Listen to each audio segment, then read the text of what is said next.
December 19th came and went, without fire falling from the sky. Most people shrugged, refreshed their feeds, and moved on. But deep beneath California, something shifted. Right as an interstellar visitor swept past Earth, a handful of monitoring stations logged a clean 25 Hz signal that shouldn't have been there.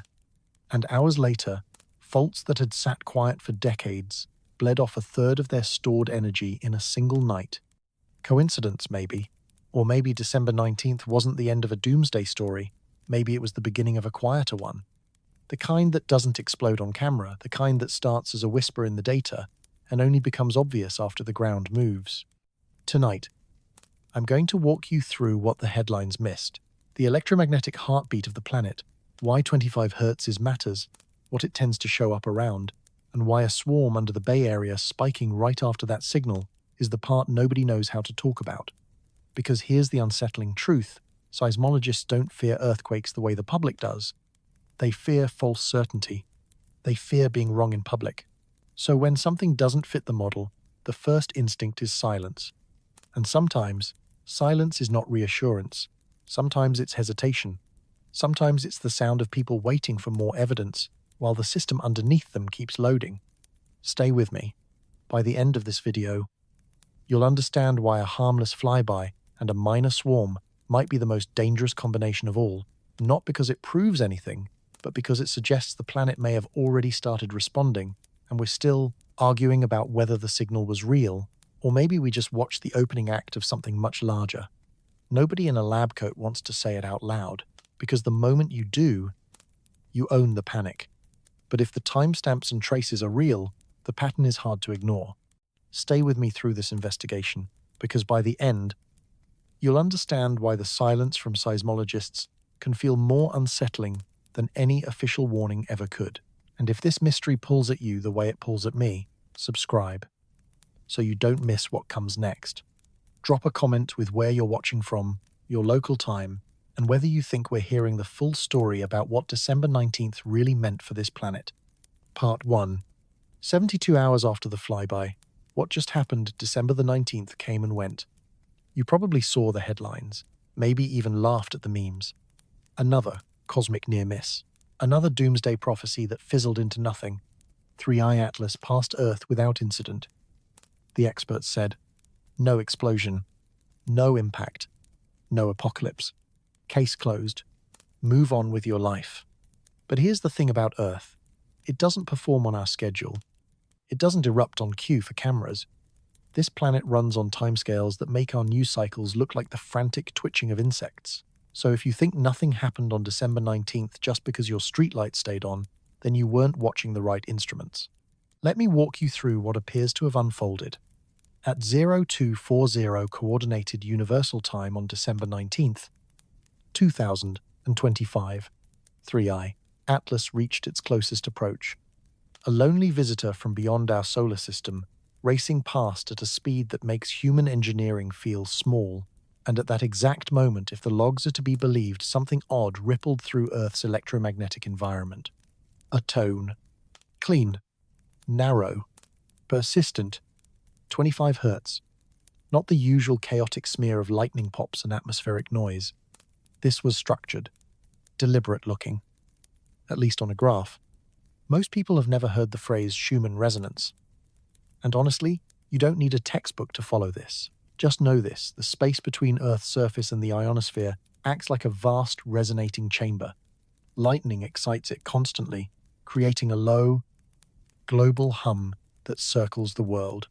The dominant note sits around 83 Hz, that's the fundamental. Then you get higher modes, 14 Hz, 20 Hz, normal, expected. But mode 4 around 25 Hz is the strange one. It can appear, but it's usually faint, buried, easy to dismiss. Except on December 19th, mode 4 wasn't faint. It was loud, comparatively holding coherence longer than you'd expect from ordinary weather-driven noise.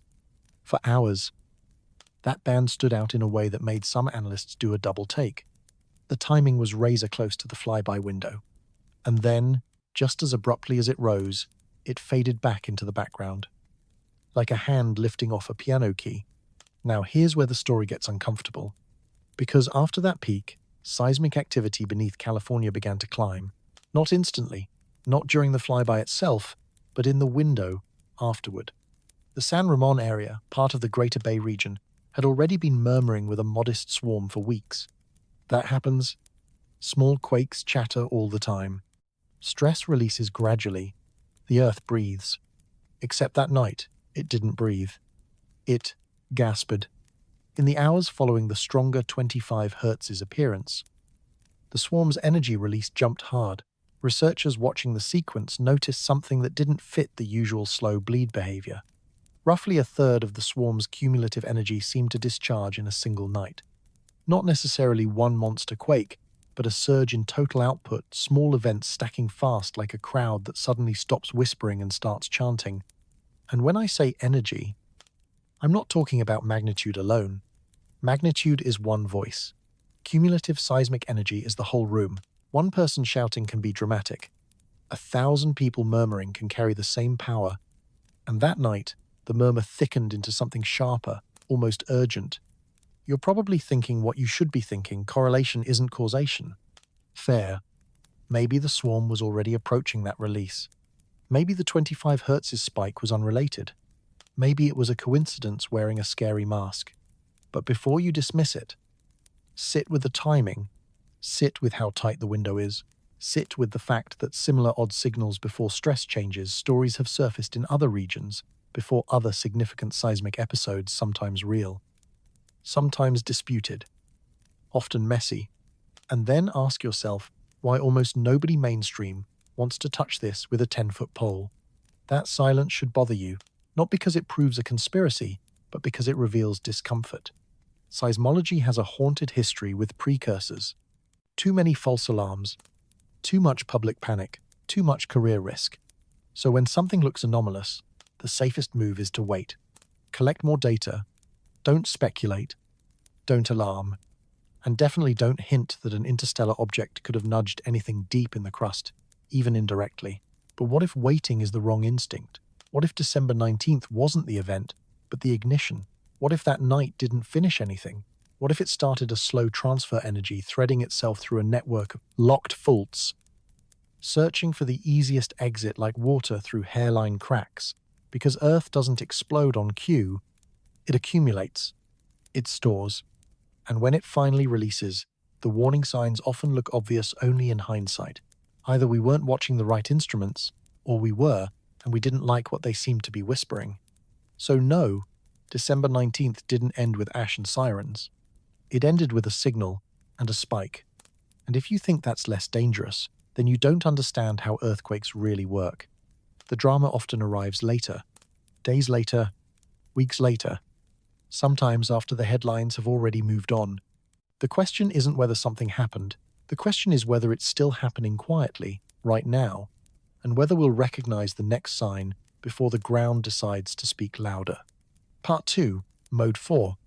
That 25 Hz spike changes everything. So let's talk about the planet's electromagnetic heartbeat. Picture Earth as a gigantic spherical chamber wrapped in a thin, conductive skin. The ground beneath your feet is the floor. The ionosphere, charged, restless. Roughly 60 kilometers up is the ceiling. Between them, lightning fires constantly, thousands of strikes. Every second, somewhere on the globe. Each strike launches electromagnetic waves that ricochet between floor and ceiling, then race around the planet at near light speed. They don't just scatter. They overlap, they cancel, they reinforce until standing waves lock into place. That's a Schumann resonance. Mode 1, the fundamental sits near 7, 83 Hz. It's the lowest note on a planetary organ, a deep, steady hum. Mode 2 rises around 14 Hz. Mode 3 around 20. Each mode is the same world-sized cavity, holding a tighter, faster pattern. And then there's Mode 4, around 25 Hz. That's where it gets strange. It's harder to excite. Lightning doesn't naturally pour much energy into that band. On most days, Mode 4 is absent, or so faint it's a ghost of a line. The shy sibling that never shows up to the family photo, So when it suddenly dominates the spectrum stronger than the lower modes combined, you don't shrug. You ask why. Because on December 19th, Mode 4 wasn't just present, it was overwhelming. The signal arrived with a clarity veteran analysts rarely report. The band was narrow, almost laser clean. The coherence was unusually high, meaning it didn't behave like random noise wearing a 25 Hz disguise. It looked structured, organized, and it lingered for hours. Now here's the catch, most stations don't routinely watch the higher modes. They track Mode 1 because it's stable, predictable, useful for global lightning studies. Mode 4 gets ignored. Too faint, too finicky, too easy to dismiss. But a handful of independent researchers and university labs do monitor the full spectrum, and they all saw the same thing that night, the same spike, the same timing, the same frequency. This is where skeptics step in. Instrumentation error, maybe, but for multiple stations, different hardware, different software, different continents to glitch into the same artifact at the same time. That's a heavy lift. Possible, sure, but it strains credibility, because what you'd need is coordinated malfunction masquerading as physics. Or maybe it was terrestrial interference radio transmissions. Military systems, industrial machinery. Also possible, but 25 Hz is an odd footprint for interference, too low for most communications, too high for power grid harmonics, and too global to be local. And the shape of it, its rise, its persistence looked like cavity behavior, not a nearby transmitter. So, if it wasn't error, and it wasn't interference, what was it? Here's the uncomfortable answer. Mode 4 tends to flare when something is stressing the entire Earth ionosphere cavity system. Not local stress, global coupling, and it has a habit imperfect, messy, but recurring of appearing right before, during, or just after significant seismic activity. I need to be crystal clear. This is not a magic prediction tool. No one can see a Mode 4 spike and declare, with certainty, an earthquake will follow. There are false positives. There are missed events. The correlation is not clean, but the pattern shows up often enough that it can't be waved away as random static. Japan saw a notable Mode 4 event in early 2025 weeks before a major sequence. Turkey and Syria in 2023 showed similar precursor-like signatures in some datasets. The timing isn't always precise, but it's consistent enough to make you uneasy. So what could cause it? One leading idea involves piezoelectric effects. When rocks deep in the crust are squeezed or sheared, they can generate charge, especially quartz-rich formations. That charge doesn't necessarily stay buried. It can migrate upward, altering atmospheric conductivity, sometimes reaching toward the ionosphere. If enough charge builds across a broad area, it could at least in theory shift how the cavity resonates. It could amplify higher modes that normally stay quiet. Is it proven? No. Is it plausible more than most alternatives? And it explains something crucial. Mode 4 doesn't predict earthquakes. It reflects conditions. It shows up when the stress is already there, when charge is already building, when the system is already primed. So the signal isn't a warning siren. It's a symptom, an echo of strain. And if that's true, then what we detected on December 19th wasn't a random flicker. It was the electromagnetic footprint of something waking beneath California, something that may have been loading for decades, and that the passage of 3IATLAS might have nudged just enough to start a release cascade. Or maybe I'm wrong. Maybe it's coincidence stacked on coincidence. Maybe the universe is simply noisy. But if you were underground, if you were a fault line that hadn't moved in 150 years, holding back more strain energy than a city can imagine, wouldn't you want someone to notice when the lights start to flicker? Wouldn't you want someone to pay attention before the whole system snaps? Part 3. California's seismic spike. The energy didn't vanish. San Ramon sits in the Eastern Bay Area, a landscape of neighborhoods and office parks built on quiet assumptions. Most residents don't think about the ground beneath them. But below the pavement, the Calaveras Fault runs like a scar through bedrock, part of the larger San Andreas system, a web of fractures managing the slow collision of the Pacific and North American plates. Every year, those plates try to slide past each other. Every year, faults either creep smoothly or lock tight and store energy for later. The San Ramon swarm began in early December, small quakes. Magnitude 2 to 3 dozens over weeks. Swarms happen. Fluids move through fractured rock. Stress redistributes. The earth murmurs. Most swarms fade gently. Smaller, less frequent, then quiet. Energy bleeds off harmlessly. But this one didn't fade. It escalated, and it escalated inside a very specific window. So let's define cumulative seismic energy, because magnitude alone hides the plot. Every quake releases energy, and the scale is logarithmic. A magnitude 4 isn't a bit bigger than a 3, it's vastly more energetic. But hundreds of small quakes can add up until the total rivals a larger event. It's the difference between one shout and a crowd slowly rising to a roar. The San Ramon swarm had been spending energy steadily, but on the night of December 19th into the early hours of December 20th, the rate jumped. Not only because some events ticked upward, but because the cadence tightened, more events per hour. More slip. More strain turning into motion. When researchers tallied the sequence, the number that made people pause was this: roughly 1/3 of the swarm's total energy discharged in that single night. That's not typical swarm behavior. Swarms are supposed to be diffuse, gradual, anti-dramatic. This one concentrated its most energetic phase into a narrow, suspicious window. A window that just happened to line up with the Mode 4 spike and the 3IATLAS flyby. You can argue the swarm was already climbing toward a peak. You can argue destiny. You can argue coincidence. But here's the problem: swarms don't come with obvious trigger labels. They're driven by processes we can't directly see. Fluid pressure, stress transfer, fault geometry, all hidden beneath kilometers of rock. So when a swarm suddenly accelerates, we're left guessing unless something else changes that same night. Something observable, something measurable, something electromagnetic. That brings us to a phrase seismologists sometimes use: an energy injection signature.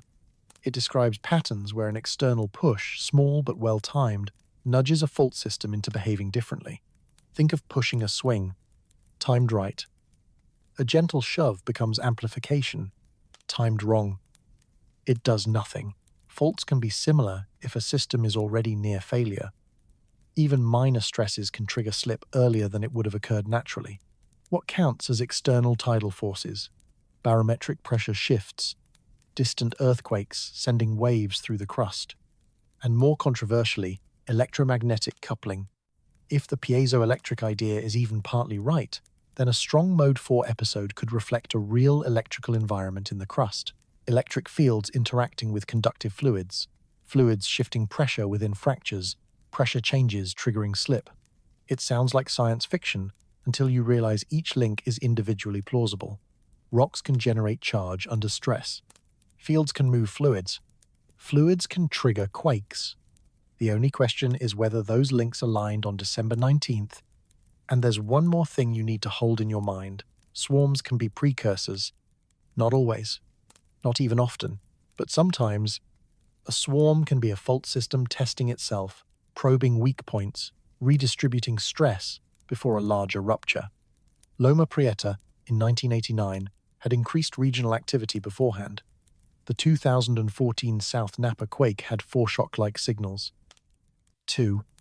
Not every swarm leads to a major event, but every major event is preceded by stress accumulation, and swarms are one way that hidden stress becomes visible. So what happens now? The swarm continues smaller, quieter, but not gone. Some energy released, but not all. The stress field changed, but it didn't resolve. And deeper down, locked segments that haven't moved in generations are absorbing the redistribution. They're feeling the grind at the plate boundary, and they're waiting. Faults don't announce intentions. They don't send calendar invites. They wait until stress exceeds friction, and then they move. Sometimes that takes decades. Sometimes it takes days. The energy didn't disappear. It changed form, and the question nobody likes to say out loud is whether the system is done releasing or whether it has only just begun. Part 4. Locked faults and stored violence. The Calaveras connects into the Hayward. The Hayward relates to the broader San Andreas network. Together they lace the Bay Area like fractures in stressed glass. Each fault has a personality, its slip rate, its geometry, its rupture history, but they share the same tectonic engine and the same uncomfortable truth. They're overdue. When seismologists say a fault is locked, they mean it's not slipping. The two sides are pressed together so tightly that friction wins even as the plates keep pushing. It's like trying to slide sandpaper under a cinder block. The force doesn't vanish. It stores as elastic strain, loading the crust like a spring. The Hayward Fault runs beneath Oakland and Berkeley. Its last major rupture was in 1868, about magnitude 6. Otto to Seta, 0, a catastrophe for the region as it existed then. That was more than 150 years ago. Since that time, the Pacific Plate has crept roughly 15 feet relative to North America, but the Hayward hasn't paid that motion, which means the motion becomes debt. Slip, deficit, stored strain, a spring wound tighter every year, and one day, that spring pays its bill, not gradually, all at once. When it does, shaking can last half a minute or more. Infrastructure fails. Buildings fracture. Because this fault runs through dense population, the human cost is not abstract. The question isn't if, it's when. And whether the San Ramon swarm is part of the same story. Fault systems are coupled. Stress on one fault changes the stress on others.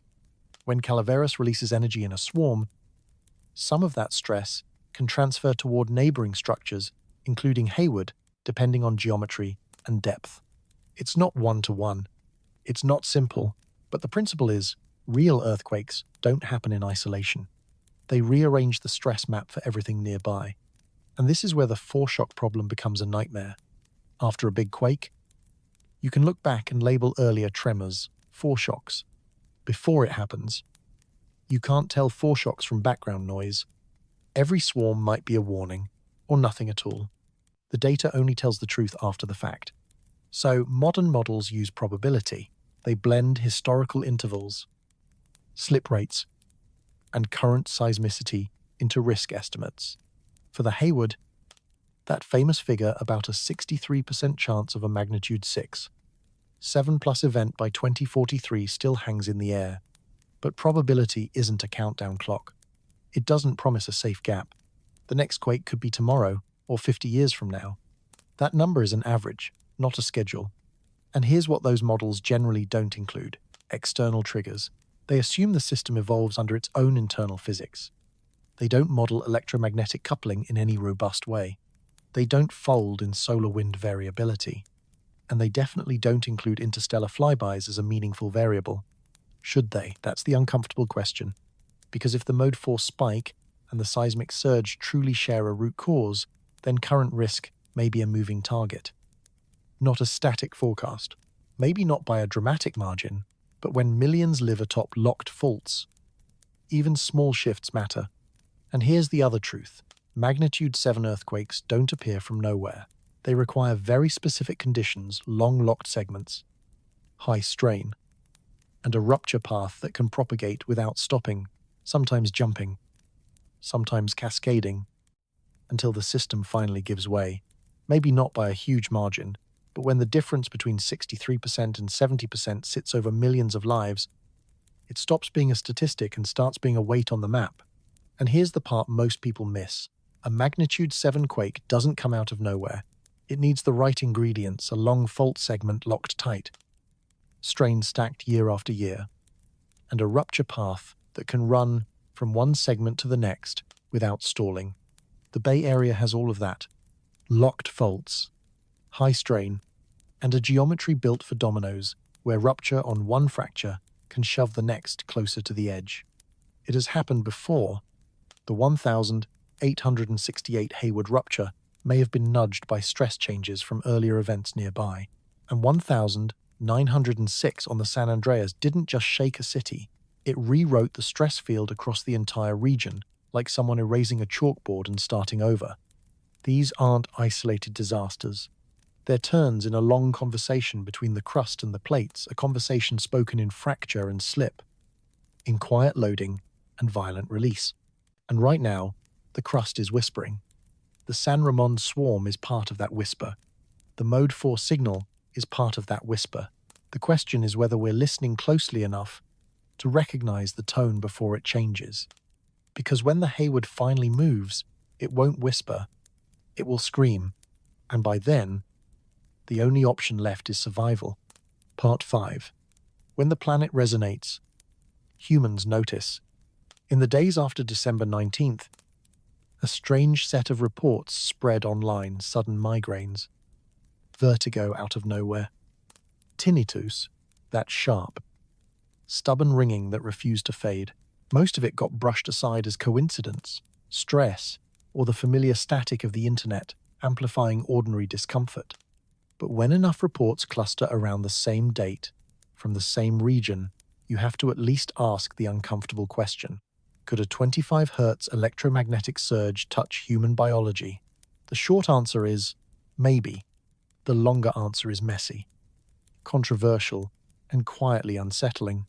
Your brain runs on electricity. Neurons fire in coordinated rhythms, brainwaves scientists measure with EEG. Delta is slowest, below Steady-Hest, tied to deep sleep.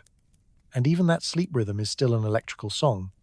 Theta sits around 4 to 8 Hz, alpha around 8 to 13, beta spans 13 to 30. Focus, alertness, sometimes anxiety.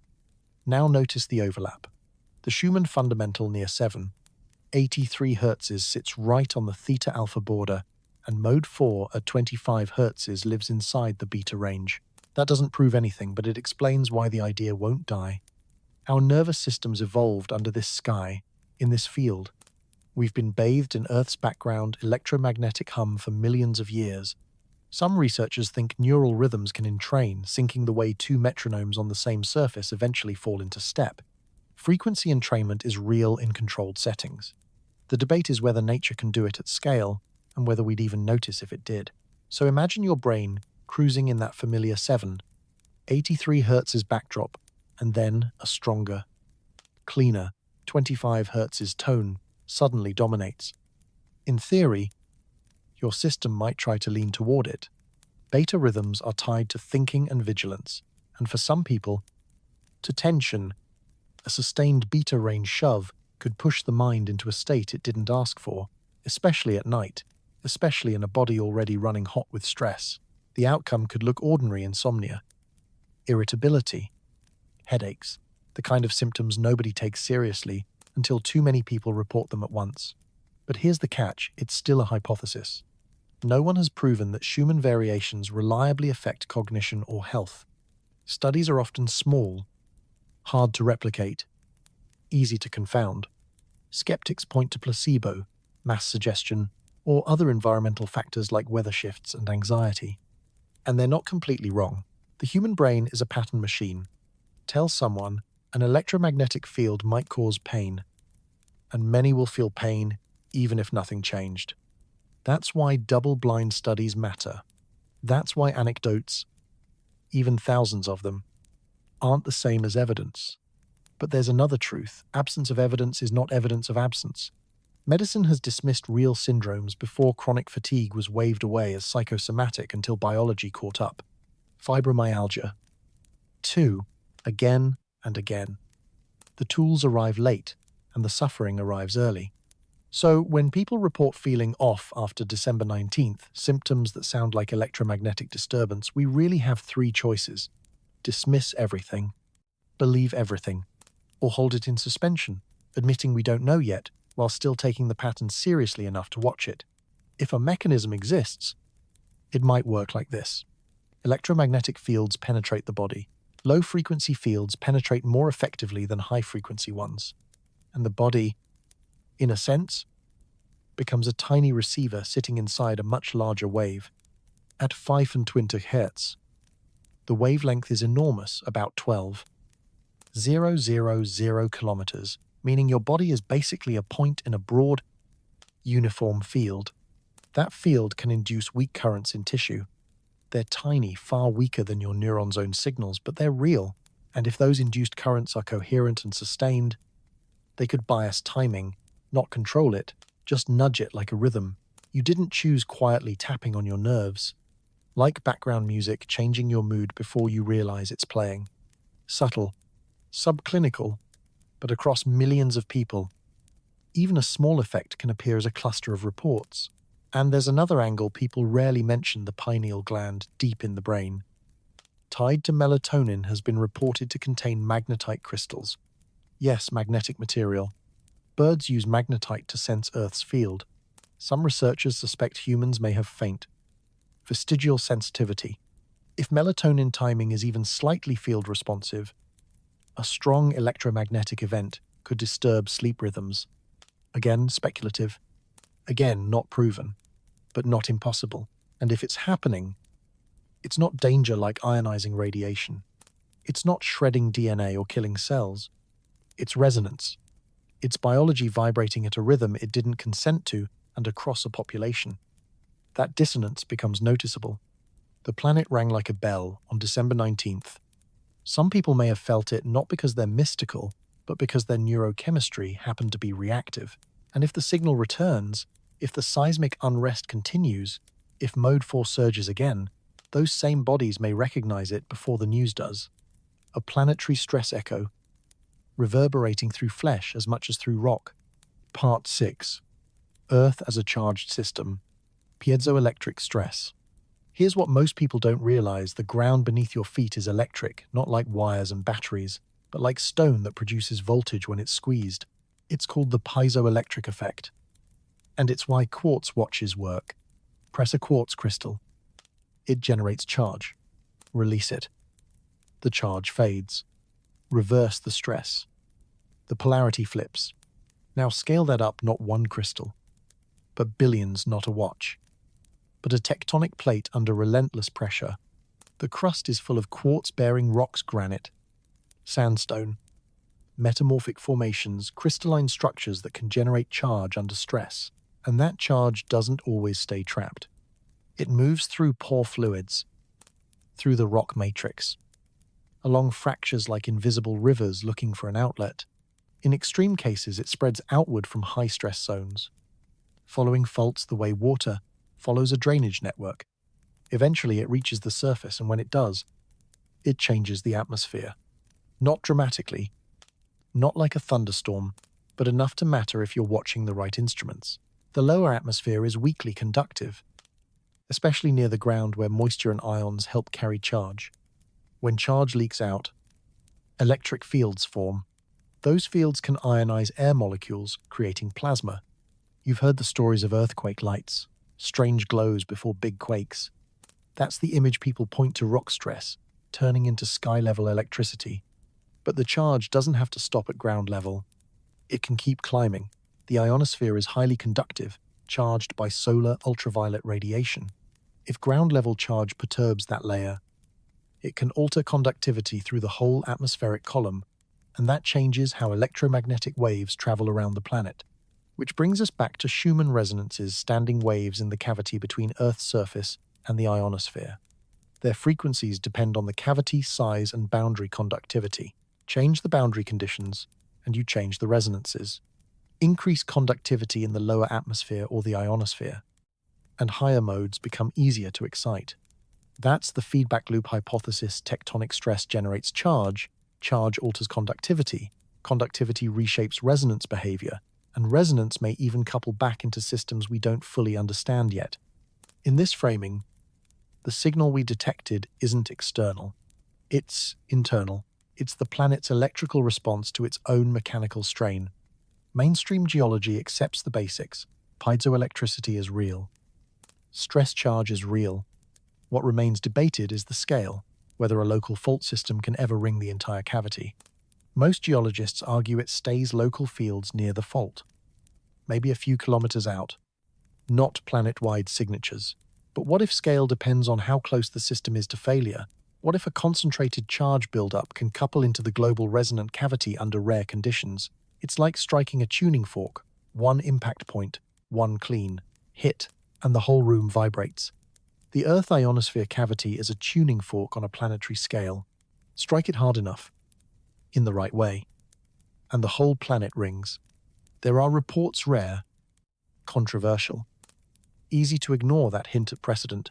Before the 2008 Sichuan earthquake in China, magnitude 7.0, multiple stations recorded anomalous electromagnetic signals not only near the epicenter, but hundreds of kilometers away. As if the stress had started to hum beyond its own borders. The signals surfaced days before the main shock, grew louder as rupture approached, and then went quiet after the Earth finally let go. And we saw echoes of the same pattern before Japan's 2011 Tohoku event, magnitude 9, different fault style, different tectonic stage, yet the same strange electromagnetic fingerprint. Researchers who follow these signals don't call them predictions. They call them precursors, and that word matters. A prediction is a lock. If X happens, Y must follow. A precursor is a shadow. When Y happens, X often appeared beforehand. Correlation, not confirmed causation, at least not yet. But when correlation keeps showing up with this kind of stubborn consistency, it starts to resemble a mechanism wearing a mask. If electromagnetic anomalies show up before major ruptures again and again, then they aren't random fireworks. They may be part of the rupture process itself. The charge buildup isn't just a quirky side effect. It's a symptom of the same strain that eventually forces rock to slip. The crust screaming electrically, seconds, hours, days, before it screams mechanically. And if that's true, then the Mode 4 spike on December 19th wasn't nothing. It was a stress signature. California's crust was loading like a battery, building fields strong enough to tug on the planet's resonance patterns. And 3IATLAS, the flyby, might have been irrelevant, or it might have been the final hairline perturbation that pushed an already primed system over a threshold. Either way, Earth answered, and the answer may still be unfolding in slow motion. Here's the unsettling part. If the Earth behaves like a capacitor, storing charge as stress accumulates, then discharge isn't optional. Capacitors don't hold forever. They leak, they arc, or they release catastrophically. The earthquake is the mechanical discharge, but there may be an electromagnetic discharge too, before, during, or after rupture, like static building before lightning. And if humans are even weakly sensitive to those fields, then we live inside a planetary circuit that occasionally shorts itself out. We're not separate from the system. We're inside it. Our bodies conduct. Our hearts pulse electricity. Our neurons generate fields. We are walking antennas, tuned by evolution to Earth's background hum, whether we like it or not. When that environment shifts abruptly, we notice, maybe not consciously, maybe not in ways a doctor can label neatly, but somewhere deep in biology, the signal registers. The planet charges, and some of us feel the flicker. Part 7. The pattern. Nobody likes talking about Japan. March 2025, a magnitude 6. 4 struck offshore, damaging infrastructure, triggering tsunami warnings. Nothing extraordinary by Japanese standards. They live with earthquakes the way coastal towns live with storms. But weeks before that rupture, something odd appeared in the electromagnetic record. Mode 4, 25 Hz, spiking again and again in the lead-up. Clean, coherent, unmistakable, like a note held too long. Turkey and Syria, February 2023, magnitude 7. 8. Tens of thousands dead. Cities turned to dust. And in the week before that catastrophe, multiple stations reported unusual Schumann behavior. Not just mode 4, but distortions across the spectrum, as if the cavity itself was being warped by charge. Some researchers flagged it early, others dismissed it as noise, and then the fault let go. And those aren't the only examples people cite. Chile, 2010, magnitude 8. 8 anomalies reported days prior. Indonesia, 2004, magnitude 9. 1 ionospheric disturbances, noted weeks ahead. Different regimes, different mechanics, different geography. Yet the refrain keeps returning, electromagnetic anomalies before major rupture. The details vary, but the core signature refuses to disappear. So why isn't this headline news? Why aren't governments blanketing the planet with EM monitoring networks? Why isn't this the primary tool for earthquake warning? Because it's not reliable enough. Not yet. For every anomaly followed by a quake, there are many more followed by nothing. False positives are everywhere. You can't evacuate a city on a signal that might mean disaster, or might mean absolutely nothing at all. There's also the problem of mechanism. Science doesn't just accept patterns, it demands a chain. Show me stress-generating charge. Show me charge altering the atmosphere and ionosphere. Show me those changes producing measurable signatures. Until that chain is ironclad, these observations hang in a limbo between fascinating and actionable, too suggestive to ignore, too messy to trust. And then there's the human dimension. Earthquake prediction is career poison. Too many reputations burned. Too many false alarms. Too much public panic. So the field retreated from deterministic prediction toward probabilistic forecasting. We don't say Tuesday at 4 p.m. We say X% within Y years. It's safer. It's defensible. It won't get you sued when you're wrong. But what if we're throwing away signal because we fear noise? What if the precursors are real, but the false positives convinced us they can't be? That's the tension. That's the uncomfortable argument living in the margins of the discipline, the one people don't like to say out loud.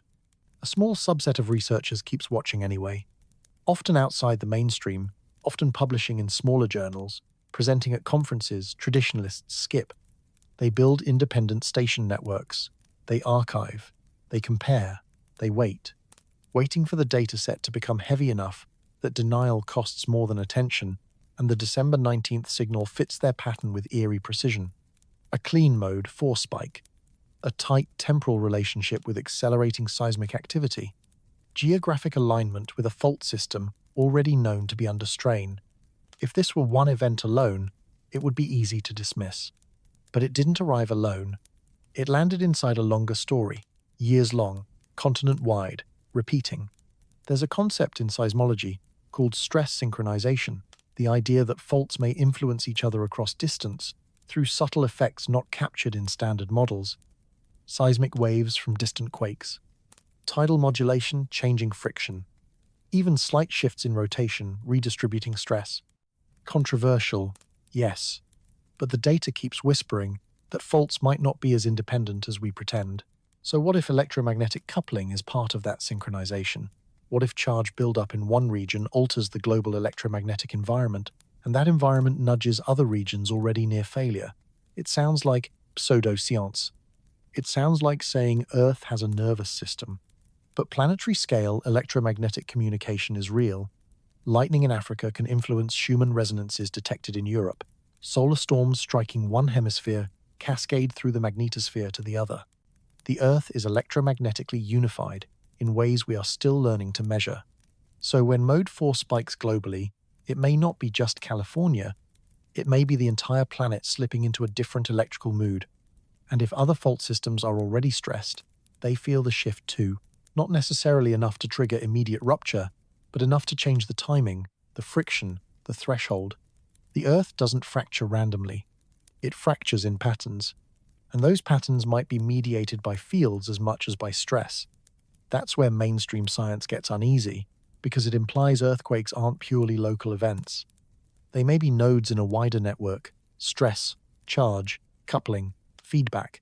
Preventing disaster, then, isn't only about monitoring one fault line. It's about understanding the system. And we are nowhere near that level of understanding yet. But we are collecting data. Every station that captured the mode 4 spike adds weight. Every quake that follows adds either confirmation or correction. The pattern emerges slowly, buried under noise, skepticism, and professional caution, but it keeps emerging. And sooner or later, the evidence becomes too heavy to ignore. The real question is whether that happens before the next magnitude 7 or after. Part 8. Solar wind, coronal holes, and hidden coupling. Let's lift our eyes away from the crust for a moment and look upward. Because while we stare at fault maps and seismograms, space weather keeps moving. The sun isn't static. It's a roaring sphere of plasma, sculpted by magnetic fields that twist, snap, and rewire. Sometimes those fields unleash solar flares. Sometimes they throw coronal mass ejections, magnetized storms racing outward. And sometimes they open coronal holes, regions where magnetic field lines peel open, letting fast solar wind stream out like a pressure valve. When a coronal hole faces Earth, we get sustained high-speed wind for days. Not always dramatic auroras, Not always headlines, but something subtler and longer lasting. It couples the magnetosphere to the solar wind for extended periods, like keeping your hand on a bell long enough to change how it rings. And December 2025 saw a trans-equatorial coronal hole, broad, persistent, straddling the sun's equator. It rotated into Earth-facing position just before the 3IATLAS flyby. Coincidence? Maybe. But the timing is hard to ignore. High-speed solar wind arrived during the same window when Mode 4 surged and when the swarm accelerated. Now, solar wind doesn't punch the ground directly. It hits the magnetosphere, that protective magnetic bubble. When fast wind arrives, the magnetosphere compresses on the day side and stretches into a long tail on the night side. That deformation drives currents in the ionosphere. Those currents alter magnetic fields at ground level, what geophysicists track as geomagnetic storms. Storms are rated G1 to G5. Most coronal hole streams produce G1 or G2 events, annoying for satellites, disruptive for radio, but not catastrophic. December's disturbance wasn't extreme, but it was persistent. And persistence matters when you're talking about coupling energy into a system that's already strained. There's a hypothesis, not mainstream, not fully dismissed, that geomagnetic activity can influence seismicity through induced currents in the crust. When the magnetosphere fluctuates, it produces time-varying magnetic fields at the surface. Those variations can induce electric currents in conductive layers underground. Those currents might generate heat, shift fluid pressures, alter stress at the margins. If a fault is already near failure, a small change could be the nudge that chooses now instead of later. The evidence is mixed. Some studies report correlations between geomagnetic storms and earthquake rates. Others find nothing. If an effect exists, it's small, subtle, conditional. It wouldn't cause a magnitude 7 out of thin air, but it could trigger a fault already loaded to the brink. Triggering isn't creating, it's timing. Solar wind can also reshape Schumann resonance conditions. Increased ionospheric conductivity changes the cavity boundaries. Some researchers note shifts during geomagnetic activity, often small changes in the lower modes. But if the ionosphere is disturbed in just the wrong way, higher modes might become easier to excite too. Not guaranteed, but plausible. So imagine the sequence. Coronal hole opens. High-speed wind hits. Magnetosphere compresses. Ionosphere becomes more conductive. Resonance conditions shift. Currents are induced below ground. Fault systems already stressed by tectonics get nudged by electromagnetic coupling, and the swarm accelerates right on cue. Each link on its own is plausible. Together, they paint Earth as responsive, not passive. Not a dead rock, but a coupled system. Tectonic stress below, solar forcing above, and an electromagnetic bridge between them. When multiple stresses align, tectonic, electrical, solar, the response can look sudden, even if it has been building for decades. There's a historical shadow worth mentioning. The Carrington event of 1859, the strongest geomagnetic storm on record. Telegraph lines sparked and burned. Aurora spilled into the tropics. Earth's electromagnetic environment went wild for days. And here's the part less often discussed. Some catalogues suggest seismic activity increased globally in the months afterward. Not enough to prove causation, but enough to raise a question the field still doesn't like.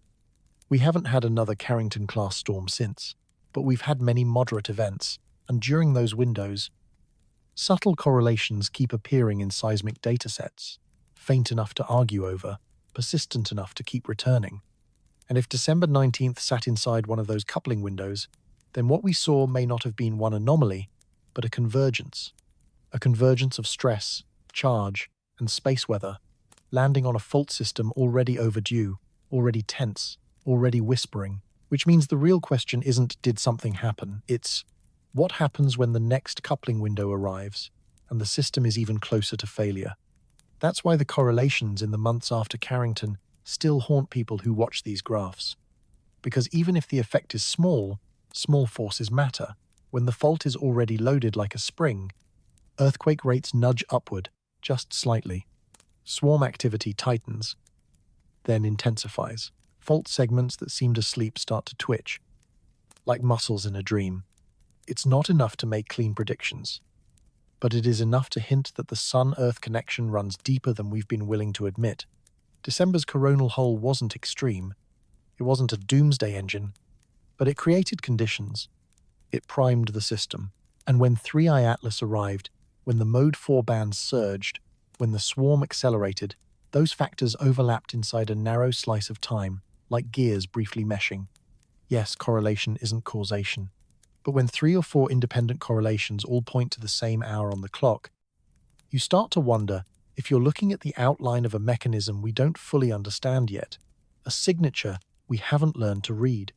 The sun keeps turning. Coronal holes keep opening and closing like dark windows. Solar wind keeps streaming past Earth in invisible rivers. And beneath California, the faults keep storing energy, silently, patiently, ruthlessly. The next alignment is coming. The only question is whether we'll be paying attention when it arrives. Part N. 3IATLAS. Trigger. Amplifier. Or coincidence. Let's talk about the object itself. 3IATLAS isn't just a comet. Even if it sometimes behaves like one, it's an interstellar visitor, only the third confirmed object from beyond our solar system to pass through our neighborhood. The first was Oumuamua in 2017, the cigar-shaped riddle that launched 1,000 theories. The second was Borisov in 2019, a more traditional comet, openly shedding a visible tail. And now Atlas arriving almost like a ghost at the edge of the holiday season. What do we actually know? Not much. If we're honest, it came in fast, over 30 kilometers per second, on a hyperbolic path that confirms it didn't belong to the sun. Observations suggest it's a few hundred meters across. Maybe larger. It showed faint comet-like activity, a thin veil of gas and dust, implying volatile ices waking under sunlight. Beyond that, we're inferring, modeling, guessing. The December 19th flyby brought it within about 0.03 astronomical units of Earth, roughly 12 million kilometers. That's close on a cosmic scale, but absurdly far by human standards. For comparison, the Moon is only 384, 0 kilometers away. Atlas passed more than 10 times farther out, a distant passerby. Not a near miss. Gravitationally, its influence on Earth was essentially negligible. You felt more tidal pull from the Moon being full last week than from Atlas sliding past in the dark. So, if gravity doesn't explain anything, what's left? This is where speculation begins, and I want to be crystal clear. What follows is not established science. It's hypothesis. It's informed guessing. It's the kind of conversation that happens in conference hallways and late-night lab chats, not in peer-reviewed headlines. But it's also the kind of thinking that tries to make sense of data that refuses to sit still. Because interstellar objects don't arrive naked.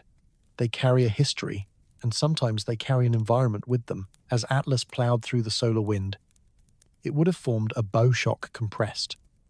Deflected plasma piling up ahead of it. Behind it. A wake turbulent, ragged, full of reconnection as the flow stitched itself back together. That's normal. Every active comet does something like this. But Atlas was moving faster than typical comets, and its interaction was shaped by material we barely understand. Interstellar space isn't the same as interplanetary space. Objects that form elsewhere grow up under different radiation fields, different chemistry, different magnetic conditions. Atlas spent millions of years in the interstellar medium, possibly collecting exotic ices, complex organics, strange isotopic fingerprints, tiny differences that might matter. When sunlight finally heated it, when outgassing began, it may have released material with electromagnetic behavior we don't expect from ordinary solar system comets. One speculative idea is that Atlas's plasma wake interacted with Earth's magnetosphere, not by brute force, but through magnetic field line connectivity. The solar wind is threaded with magnetic lines that link the sun's flow to planetary environments. If Atlas disturbed that threading in just the right way, it could have injected electromagnetic turbulence into the magnetosphere. That turbulence could cascade into the ionosphere, and in turn, amplify Schumann resonances. It's a stretch. It requires alignment, timing, and unusual plasma properties. But it isn't impossible in principle. We've seen comets disturb plasma environments before, though never with this exact timing, and never paired so neatly with a seismic acceleration window. Another idea is even more speculative, and yes, it edges towards science fiction. What if interstellar objects can carry significant charge? Space is plasma, not empty. Objects moving through plasma can accumulate charge, creating potential differences with their surroundings. Atlas, traveling fast through the solar wind, could have built up a meaningful electrical state. If it passed through a region magnetically connected to Earth, that state might couple into the system as a brief pulse, an electromagnetic ripple across the whole Earth environment. Again, we have no direct measurements. We have no clean precedent. And yet, the absence of evidence isn't evidence of absence. We've closely studied only 3 interstellar objects. Our baseline for what they can or cannot do is embarrassingly thin. Declaring they can't affect Earth electromagnetically is as premature as declaring they definitely can. Right now, the honest position is uncertainty, and that uncertainty is exactly what makes this story so unsettling. The skeptical view is simple: Atlas is irrelevant. The Mode 4 spike and the swarm happened for internal terrestrial reasons. The timing is coincidence. Swarms happen constantly. Mode 4 events are rare but not unheard of. Combine 2 low-probability events and sometimes they overlap. Randomness does produce clusters. But here's the problem with pure coincidence. Coincidences are supposed to be scattered. When they bunch too tightly, they stop feeling random, at least psychologically, and they deserve closer examination. And we have a cluster object passes, resonance spikes, swarm accelerates, all within roughly a 24-hour window. Not impossible, but low enough that a serious investigator would want to dig deeper. There's a concept in earthquake physics sometimes described as the last straw model. A fault doesn't rupture because it hits one perfect, fixed threshold. It ruptures when stress exceeds the fault's dynamic strength in that moment, and that strength fluctuates with fluid pressure, tidal loading, background seismicity, and potentially electromagnetic conditions. Most of the time, the fault sits just below failure. Then multiple factors align, and a tiny additional nudge tips it over. Atlas could have been that nudge, not because it delivered huge forces, but because it arrived when the system was already primed. The swarm had been building. Stress was high. Space weather had already disturbed the electromagnetic environment. And then an interstellar object crossed the stage and added one more perturbation to a system already leaning. In that model, magnitude isn't the point.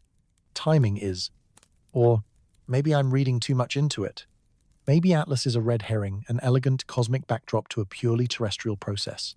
The human brain loves narratives. We see patterns in noise, and interstellar visitors are irresistible storytelling devices, exotic, mysterious, almost mythic. Of course we want them to matter, but belief isn't science. Evidence is science. And right now, the evidence is incomplete. We don't have enough data to prove causation, but we also don't have enough to rule it out with confidence. So the question hangs there unanswered. And electric was 3IATLAS a trigger, an amplifier, or just coincidence?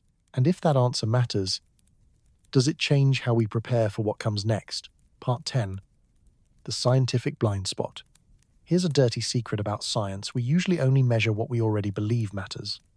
And if we don't think something matters, we don't build instruments to watch it. That creates blind spots, gaps that persist, not because data is impossible to collect, but because we never thought to look. Electromagnetic precursors sit right inside that shadow. Most seismic networks don't include dedicated electromagnetic sensors. They're built to detect ground motion, not electric fields, ionospheric conductivity shifts, or subtle magnetic variations. And historically, that made sense. For decades, there was no widely accepted theoretical reason to think EM signals belonged at the center of earthquake physics. So we didn't instrument for them, at least not systematically. The few groups who do monitor EM data are scattered, independent, often underfunded, run by individual labs, small universities, or private networks. There's no truly global coordinating infrastructure. Data formats aren't standardized. Methods vary. Sharing is inconsistent, so when a mode 4 spike appears, different teams capture it with different tools, process it differently, and publish in journals the broader seismology community may never read. This isn't malice. It's institutional inertia. Seismology is built around seismometers.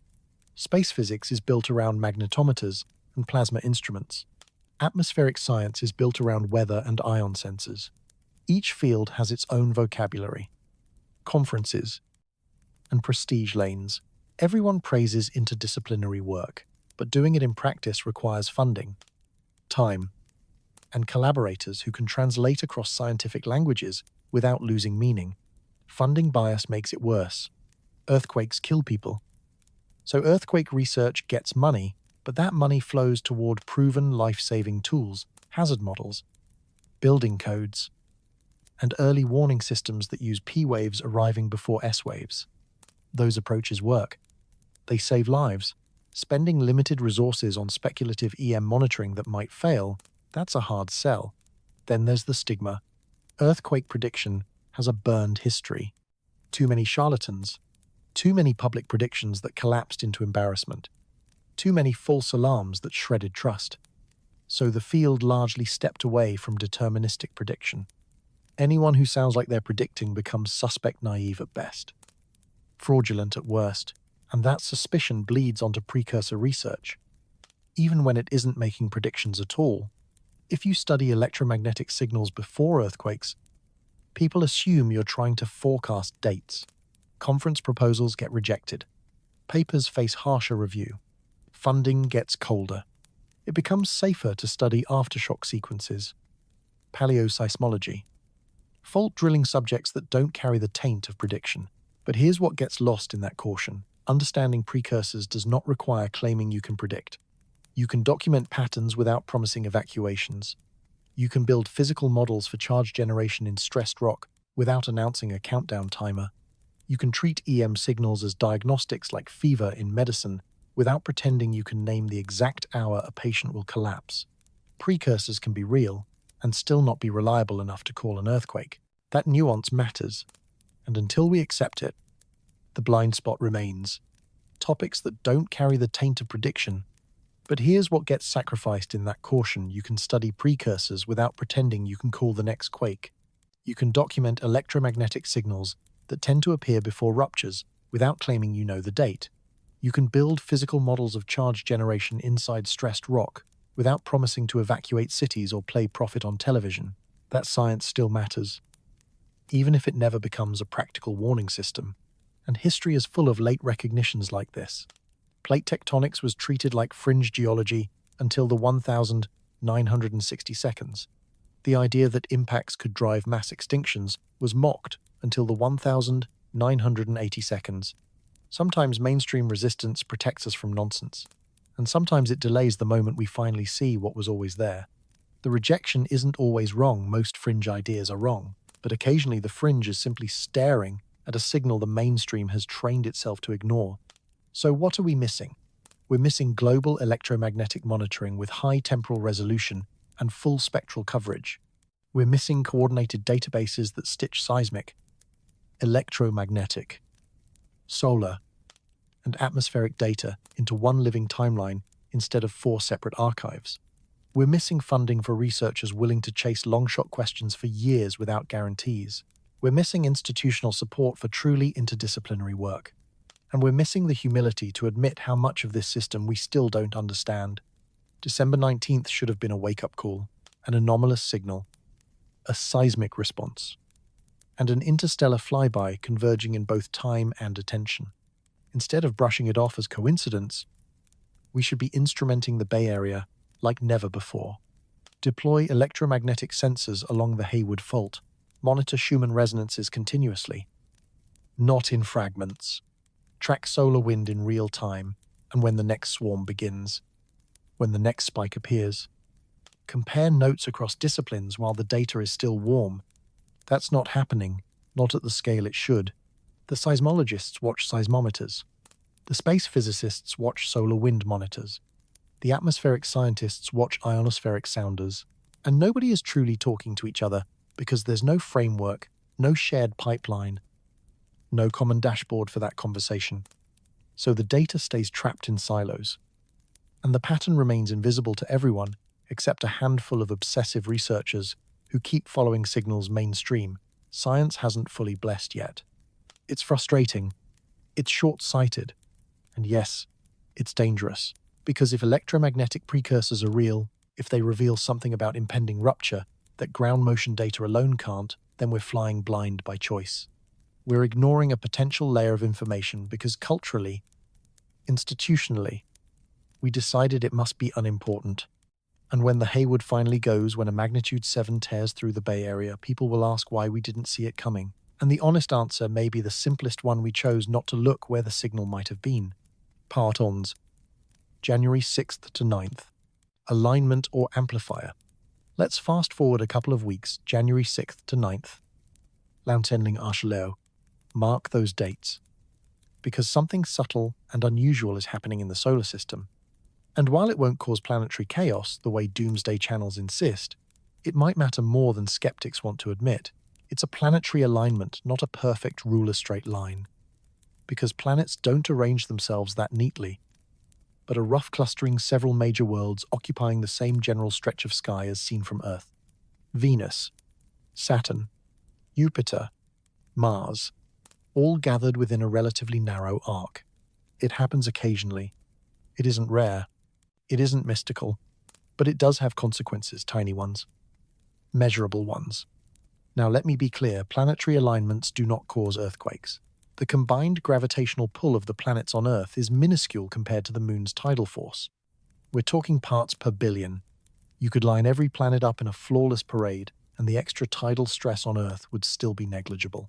So if you're worried the planets are going to rip California in half, relax. They're not. But that isn't the full story. Because gravity isn't the only variable. Timing matters. Phase matters. Systems near failure care about small nudges. Resonance matters. And when multiple planets align, even if their direct gravitational effect is tiny, they can create subtle torques on Earth's rotation and orbital motion. Those torques are small, but not zero. And small effects can become meaningful when the system they're acting on is already close to a critical threshold, like a hairline crack waiting for a last vibration. There's historical precedent here, not proof, not causation, but correlation that refuses to disappear. The Carrington event of 1859 occurred during an unusual planetary configuration. The 1964 Alaska earthquake, magnitude 9.2, also coincided with a tighter-than-average grouping. The 2011 Tohoku quake didn't correlate, which is why this is not deterministic, but the pattern shows up often enough to make careful people uneasy. What's the mechanism supposed to be? One idea involves torque acting on Earth's equatorial bulge. Earth isn't a perfect sphere, it swells at the equator because it spins. When external bodies tug on that bulge, they create tiny stresses that try to twist the axis. Usually, the planet's angular momentum keeps everything steady, but steady doesn't mean untouched. That torque can translate into minute stress changes in the crust, especially along plate boundaries already loaded with strain. Another idea involves tidal modulation. The Moon is the main tidal driver, but the planets contribute secondary tidal effects. During alignments, those small contributions add more constructively than usual. The total is still small compared to the Moon, but it's non-zero. And if that extra stress arrives when a fault is already near failure, it can advance the rupture clock by hours or days. There's also the solar angle alignments often coincide with Earth's position relative to the Sun. In January, we're near perihelion closest point in our orbit, meaning slightly higher solar radiation, slightly different solar wind coupling, slightly stronger pressure on the magnetosphere, small shifts, stacking on small shifts. And then there's space weather. The Sun is approaching solar maximum. The peak of its 11-year cycle. During solar maximum, coronal holes are more frequent, flares more common, geomagnetic disturbances more persistent. The January alignment sits inside a broader period of elevated solar activity, creating what you might call a multi-factor loading scenario, tectonic stress. electromagnetic coupling, tidal modulation, solar wind, all overlapping in the same calendar window. Should we evacuate San Francisco? No. The probability of a major quake in any given week is still low. Alignment or not. The baseline hazard hasn't magically doubled overnight. The faults are locked. Yes, but they've been locked for decades. Nothing about alignment guarantees rupture. But here's the uncomfortable thought. If the December 19th signal was a stress marker, if the swarm was a precursor-like sequence, then the system may be more sensitive to small triggers than it is in calmer times. The alignment won't cause a quake, but it could help trigger one that's already ready, like tapping a loaded mechanism until it finally slips. That's why monitoring during the alignment window matters, not because we expect disaster, but because we need to test whether these correlations are meaningful. If seismic activity increases during the alignment, that's data. If electromagnetic signals spike again, that's data. If nothing happens, that's also data. And sometimes, the null result is the most valuable truth you can collect. But we only get that truth if we're watching. And most people won't be. The Bay Area has seismic monitors. Yes, but not electromagnetic coverage dense enough for this kind of question. Space weather is tracked globally, but it's rarely integrated with seismic analysis in real time. Planetary positions are calculated by astronomers, not seismologists. The information exists, but not in one place, not in one conversation. So the alignment will come and go. If a quake happens, people will point to the planets like it's cosmic proof. If nothing happens, people will dismiss the entire idea as astrology. And the actual science, the careful quantitative question of whether weak triggers can matter near failure, will stay buried in journals few people read and fewer institutions fund. But the Earth doesn't care about our academic boundaries. It responds to whatever forces act on it, measured or unmeasured, fashionable or taboo. And if the alignment does coincide with a slip event, we'll have missed a rare opportunity to learn why, because we chose to focus on magnitude alone instead of mechanism. We chose to ignore weak signals because they didn't fit our models. We chose to be skeptical instead of curious. January 6th to 9th, watch the maps. Watch the charts and ask yourself if something happens in that window. Is it coincidence? Or is it the universe pressing a lesson into the data that we're still reluctant to hear? Part 12. Mars is ringing. Now leave Earth for a moment and look outward. Because if you think seismic mysteries are confined to our planet, you haven't been paying attention to Mars. In November 2018, NASA's InSight lander touched down and placed a seismometer directly on Martian soil. For the first time, we could listen to another world the way we listen to Earth. And what InSight heard over the next 4 years was surprising, unsettling, and weirdly familiar. Mars quakes. A lot. Not like Earth, Mars doesn't have plate tectonics. Its crust is more like a single rigid shell, no subduction zones, no spreading ridges, no constant recycling of crust into mantle. So why would it quake at all? Thermal contraction as the planet cools, magmatic intrusions driven by leftover internal heat, meteorite impacts.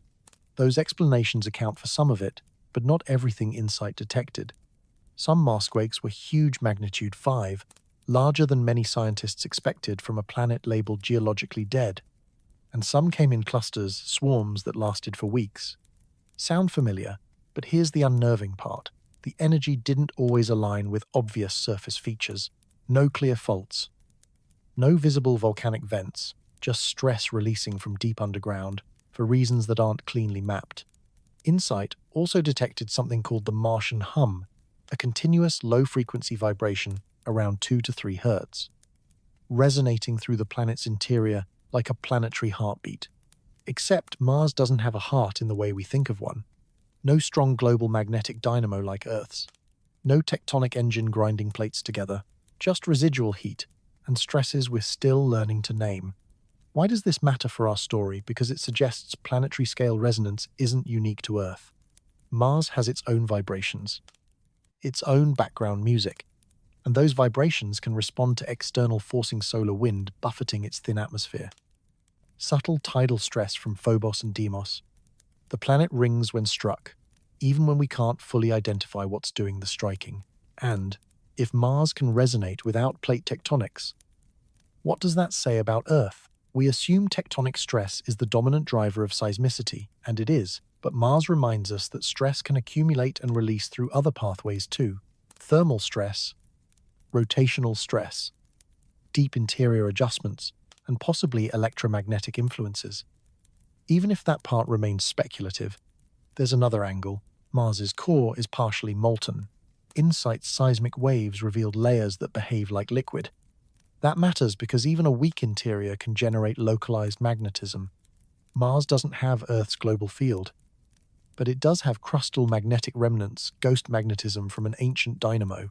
Could those fields interact with solar wind to produce electromagnetic stresses in the crust? Probably not at dramatic levels, but the fact that the question is even plausible shows how young planetary electromagnetics still is as a science.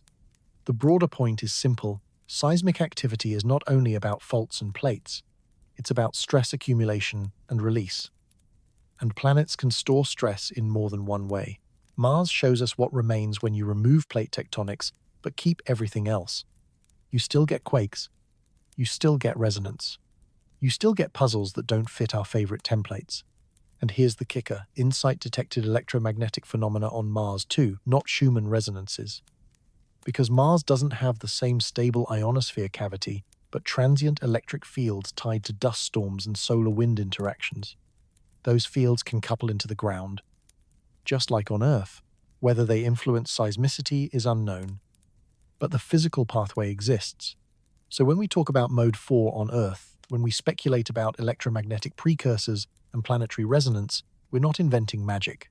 We're circling real phenomena that show up in different forms, across different worlds. Earth isn't special. It's just the planet we've studied the longest. And the more we listen to other bodies, the clearer it becomes our models are incomplete. Mars won't help us predict California earthquakes, but it does remind us that planets are dynamic systems responsive, coupled, and sometimes globally resonant in ways that exceed simple mechanical stories.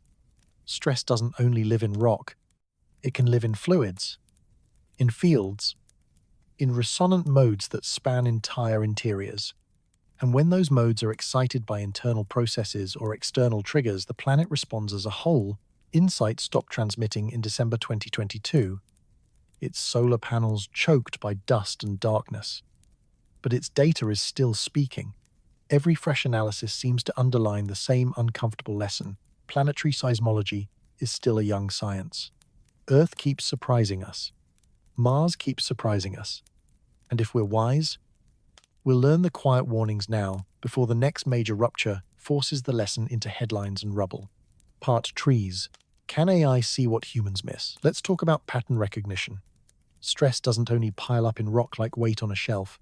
It can pool in fields, seep into fluids, and build inside resonant modes that span an entire world. When those modes are excited by deep internal shifts or subtle external nudges, a planet answers as a whole. InSight stopped transmitting in December 2022. Its solar panels slowly buried under dust until the Martian winter finally won. But the archive it left behind is still alive in laboratories and servers, being reread with better tools and sharper questions. And with every new pass through that data, the same truth comes back. We understand less than we assumed. Earth is teaching us. Mars is teaching us. And if we're smart, we'll learn before the next big quake teaches us the hard way. Part Trees. Can AI see what humans miss? Let's talk about pattern recognition. Humans are pretty good at it when patterns are clean and simple faces. Voices. The outline of an animal hidden in brush. Our brains evolved for fast, decisive recognition because survival demanded it. But when the pattern becomes multidimensional, when it lives across time, geography, frequency bands, and competing data streams, human intuition starts to break down. We can't hold that many moving parts in working memory. We can't run thousands of comparisons in seconds without getting fooled by coincidence. Artificial intelligence doesn't have that bottleneck. Modern machine learning systems can ingest enormous data sets, hunt for relationships no one thinks to test, and flag anomalies as they happen. And researchers are beginning to apply those tools to earthquake precursors, not to predict quakes like a fortune teller, which is still out of reach, but to detect conditions that look riskier than normal. The basic idea is simple. Even if the execution is brutal, train a model on decades of seismic records, electromagnetic readings, solar wind parameters, atmospheric pressure shifts, any variables you suspect might matter. Then let the AI search for repeated structures that tend to appear before major seismic events. Don't force it into a single theory. Don't tell it what it should find. Let it map the data space on its own. Think about what that implies. A human seismologist might track 3 or 4 variables at once: event rate, magnitude distribution, maybe GPS deformation. That's already close to the edge of what a person can juggle without missing something. The AI can track hundreds simultaneously and never get tired. Never blink. Never lose the thread. It can follow seismic amplitudes across dozens of frequency bands, electromagnetic traces from multiple stations, solar wind speed and density and magnetic field orientation, pressure gradients, tidal stress calculations, ocean loading, groundwater levels, temperature changes in deep boreholes, layers of reality that rise and fall like overlapping waves. Each variable has noise. Each has seasons. Each has a baseline mood. Meaningful signal hides inside that chaos, like a whisper inside a stadium. Finding it is like trying to recognize a particular constellation in a sky where the stars are drifting. Clouds keep rolling in, and new lights switch on every minute. Humans simply aren't built for that size of pattern space. We can feel the story, but we can't reliably quantify it. The machine can, at least sometimes. Early results are intriguing. In some cases, models trained on Japanese data have identified electromagnetic precursor features that human analysts didn't call out, not because the signals weren't present, but because they were faint, smeared across bands, and only meaningful when combined with other changes happening in parallel. The AI could treat those almost nothing signals as important because it had seen the same subtle weave in historical records before previous quakes. One team in Japan, for example, trained a deep learning system on roughly 2 decades of combined seismic and electromagnetic station data. Over time, the model learned a recurring signature, a gentle rise in electromagnetic noise in the 5 to 15 Hz range, paired with a slight uptick in microseismic activity, often showing up about 10 to 30 days before magnitude 5+ events. The signature didn't appear before every earthquake. It wasn't magic, but when it did appear, the probability of a significant event rose on the order of a few times higher than baseline. Human experts had access to the same raw measurements. Some even noticed the electromagnetic bumps, but looking at each variable separately made it hard to prove the relationship wasn't coincidence. The AI saw the combination, the timing link between the electromagnetic drift and the seismic shift, and treated that pairing as the meaningful unit. Other models trained on broader, global seismicity have flagged swarm sequences that statistically carry a higher than average chance of escalating into larger events. Not certainty, not prophecy, but a measurable change in odds. And when you're planning for public safety, even a change in odds can matter. If a swarm has a 10% chance of escalation instead of the usual 2%, that doesn't guarantee disaster, but it absolutely changes the conversation for emergency planners. The algorithm looks at swarm traits humans often undervalue, not just how many quakes, not just how big, but the geometry and motion of the swarm itself. Is the activity clustering tightly or fanning outward? Is the centroid migrating along a fault like a slow crawl? Is the event rate accelerating, plateauing, or pulsing? Is the frequency content of the seismic waves subtly changing as fractures evolve? Put those features together in the right timing relationship, and you get a fingerprint that separates benign swarms from more dangerous ones, better than chance alone. And that's the trap. You're asked to trust the algorithm without truly seeing the chain of reasoning that led it there. In a domain as lethal as earthquakes, that blind faith is dangerous for 3 separate reasons. First, machine learning systems can lock onto spurious correlations, feed a model limited data, and it may mistake coincidence for law, like confusing a shadow for the thing that cast it. Second, AI can't automatically separate correlation from causation. It detects repeating shapes in the noise, but it doesn't understand the physics beneath the pattern. And third, public trust runs on transparency. You can't ask a city to mobilize, spend millions, or panic-proof hospitals based on a high-risk label if you can't explain what precisely produced that label.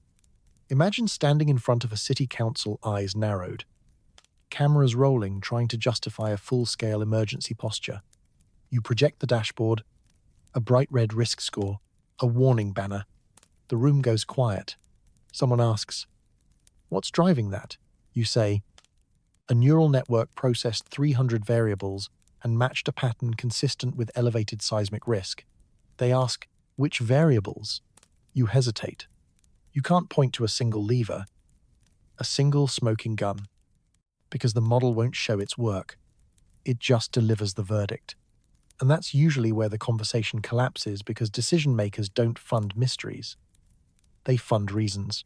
That's why researchers are pushing hard on explainable AI models that don't merely output a score, but also reveal which inputs carried the most weight. If the system flags a swarm, it can highlight that electromagnetic power in a specific band jumped above baseline while tidal stress was in a particular phase and swarm migration accelerated along a fault segment. That's something humans can interrogate, something a seismologist can cross-check with independent tools. One approach borrows a technique from language models, attention mechanisms. Instead of a single numeric output, the AI generates a kind of focus map, a heat map, that indicates where it concentrated its attention in the data stream when it made the call. So if it ranks a swarm as high risk, the map might glow brightest over the 3 days of electromagnetic changes before the rate spike, paired with the swarm's spatial drift like a trail of footprints leading toward the cliff edge. That's useful. A scientist can zoom in, test those features, and decide whether the AI is detecting a real signal or hallucinating a face in the clouds. It still isn't perfect transparency, but it's the difference between a black box and a foggy window. Then there's the next problem, false positives. Models built to catch precursors often behave like anxious sentries. They'd rather shout at every rustle in the bushes than miss the one predator that matters. But if you base public messaging on those alerts, false alarms corrode trust fast. Cry wolf too often, and the village stops listening right up until the night the wolf finally arrives. This is the brutal math of signal detection theory. Tune for sensitivity, and you catch more real events. But you also trigger more false alarms. Tune for specificity, and you reduce false alarms. But you miss some true signals. You can't maximize both. You're always trading one kind of failure for another. For earthquake early warning, the instinct leans towards sensitivity. Better to raise 10 alerts, where 9 fade into nothing, than to miss the one that becomes a magnitude 7. But that assumes the cost of an alert is low. If each alert triggers expensive mobilizations or ignites public panic, the calculus shifts. Preparedness isn't free. Trust isn't infinite. And yet, despite all of that, AI is already proving useful in quieter, more realistic ways. Several teams ran machine learning analyses over the December 19th dataset. One system flagged the mode 4 spike hours before human analysts focused on it, simply by detecting deviations from baseline Schumann resonance behavior. Another model linked signal timing with solar wind parameters and tagged the Bay Area as a region of elevated risk. It didn't predict an earthquake like a movie plot, but it correctly identified the swarm escalation as statistically anomalous as something that didn't behave like an ordinary, harmless cluster. The model that caught the Mode 4 event used anomaly detection trained on roughly 2 years of continuous resonance data, learning the normal daily cycles, seasonal shifts, and lightning-driven fluctuations that make Earth's electromagnetic background feel alive. When the December 19th signal surged, the algorithm recognized it as outside the expected range, not just surprising, but significant in a rigorous statistical sense. A human analyst might have stared at the same chart and felt a chill of "that looks odd." But how do you measure odd? How do you prove it isn't just another random flare in an already noisy system? The AI doesn't rely on vibes. It calculates probabilities, and when the probability crosses a defined threshold, it raises a flag with no embarrassment and no hesitation. Could AI have prevented disaster if a swarm had cascaded into a magnitude 7? No, but it could have shifted preparedness by days. And days matter, even when the warning is probabilistic and cautious, because a few days is the difference between scrambling and staging. Hospitals can discharge non-critical patients to free beds and clear corridors. Fire departments can pre-position heavy rescue gear. Utility crews can do rapid inspections of vulnerable pipelines, transformer stations, and key valves, the weak points that turn shaking into catastrophe. Schools can move emergency supplies out of locked storage and into reachable locations. Families can check kits, refresh water, top off batteries, review meeting points, and make sure the gas shutoff wrench isn't buried under a box of holiday decorations. None of that stops a rupture, but it reduces casualties, reduces chaos, and speeds recovery. That's the realistic promise of AI-assisted monitoring, not prophecy, not certainty. Not a date circled on a calendar, but a sharpened sense of when the system is behaving strangely, when the patterns resemble prior escalations, and when it might be wise to prepare like the ground is thinking about moving. Not certainty, not prophecy, but risk assessment that helps you prepare with sharper eyes. The future almost certainly belongs to hybrid systems. AI catches anomalies in real time and raises a flag. Human experts step in to judge whether the anomaly matches known physics or smells like statistical mirage. If it survives that scrutiny, it moves to decision makers, who weigh the cost of acting now against the cost of regretting later. It's imperfect, but it's far better than gambling on intuition alone or surrendering control to an algorithm you can't question. Picture a system where AI watches every available stream continuously. The moment something deviates, it auto-generates a brief "what changed?", how unusual it is, which variables drove the alert, and what historical episodes, if any, look eerily similar. That report lands on a seismologist's desk, an on-call human mind with years of lived context. They verify the data, run sanity checks, compare stations, and decide false alarm or escalation. The entire philosophy is humans in the loop. AI handles the impossible task, hundreds of variables, dozens of stations, non-stop monitoring without fatigue or distraction. Humans provide the judgment. Does this pattern make physical sense? And does the risk justify any action at all? But we're still missing a crucial ingredient: data volume. Models get smarter with examples. And we don't have many major earthquakes captured with complete multi-parameter monitoring.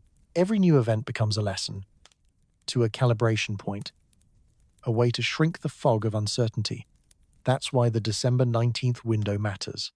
We had electromagnetic, seismic, and solar wind context converging in the same slice of time. Rare, valuable, almost never available in one clean bundle.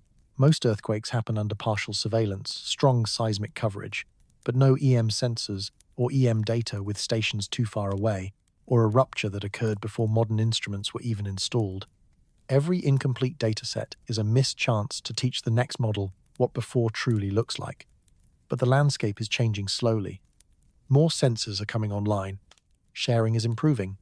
Old archives are being digitized.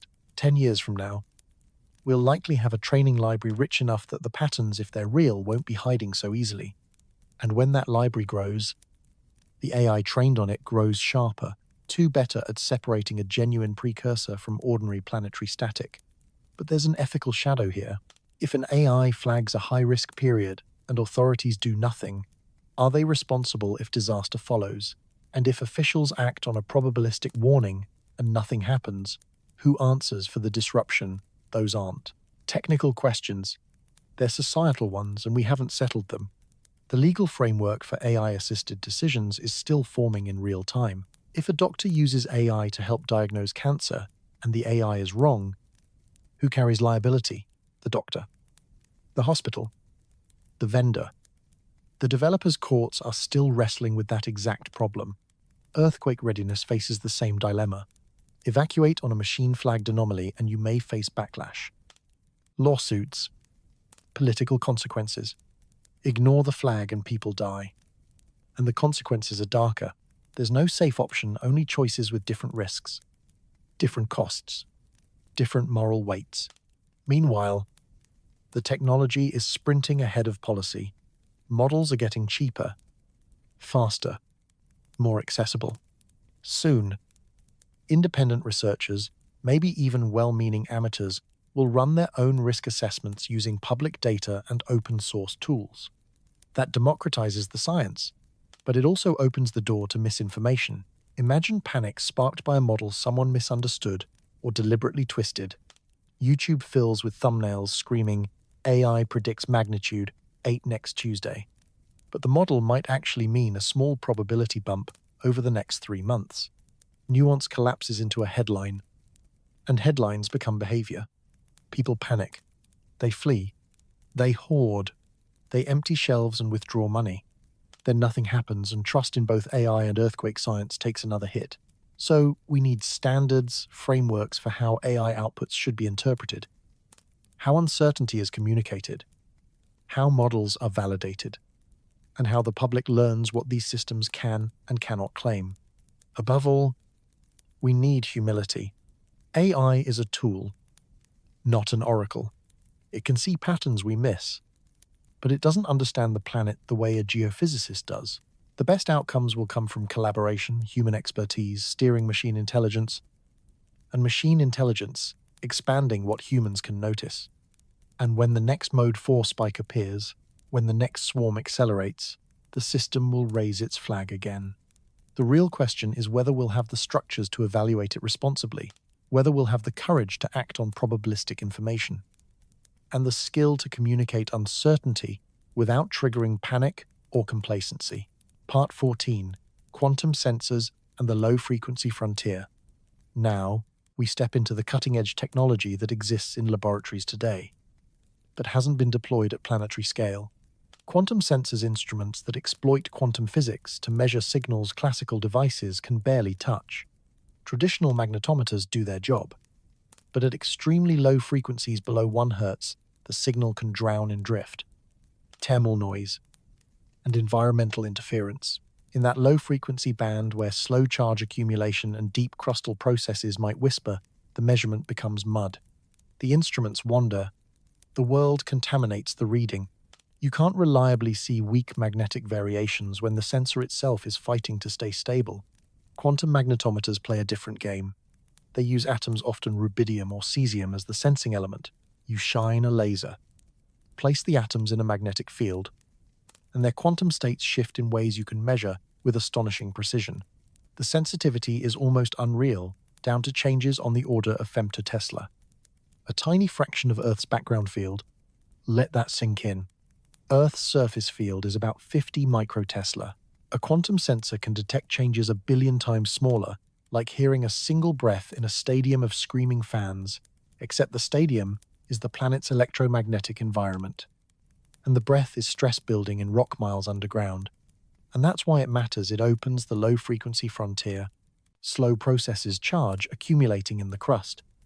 Subtle shifts in the Earth ionosphere cavity. Deep resonances that unfold over hours or days suddenly become measurable.